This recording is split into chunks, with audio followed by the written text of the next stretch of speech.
This file extension has two primary types. Is this a Tera Term Macro for networking or a Turtle RDF file, web data? Both are text-based. I'm Evan Brooks, Certified Support Engineer. Let's check the header. Let's keep this in our back pocket. I have a specialized, rarely known method for opening TTL files when conventional applications give up. Here's a hint. Our ultimate backup plan is listed below.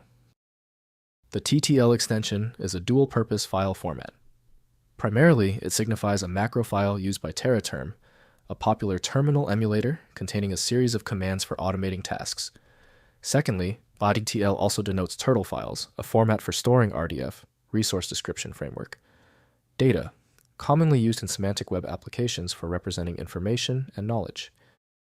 TeraTerm Macro Files .ttl are plain text files containing TeraTerm commands. Turtle files .ttl adhere to a specific syntax for representing RDF triples consisting of a subject, predicate, and object. These triples define relationships between resources and are used to build knowledge graphs. The format supports various data types and serialization methods. For the TTL file type, TeraTerm from open source is a trusted and reliable source. This file contains executable code that Windows often blocks or quarantines by default. Windows can't interpret the detailed content, so proper access depends on the intended data program.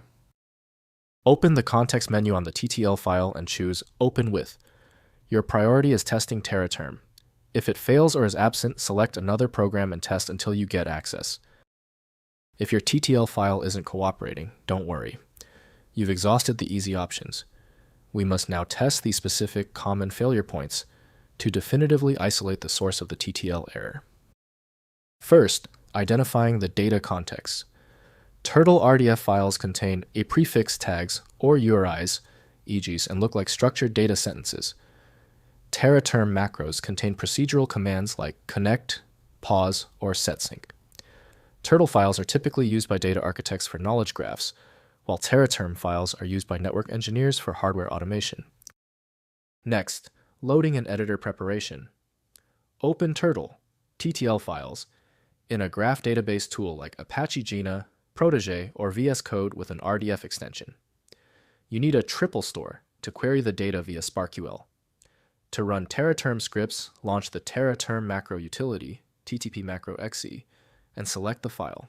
Ensure the TTL file and any associated log files are in the same working directory to avoid path errors. Finally, resolving syntax and connection errors. For turtle files, a missing trailing period will cause a parsing failure. Use an online RDF validator to find structural breaks. In TeraTerm, a link disconnected error usually means the macro is sending text faster than the hardware can process. Adding pause or wait commands to look for specific prompts, like password. Before sending the next line, we'll synchronize the script with the device. If compatibility checks failed, it is likely because the file extension name is shared by different developers for unrelated formats, causing your PC to use the wrong reading language. Rather than guessing, you can try switching to a dedicated parsing engine that is built to identify file structures autonomously and may offer a better chance of opening stubborn formats. When even the specialized programs couldn't crack the file, the issue is beyond simple fixes.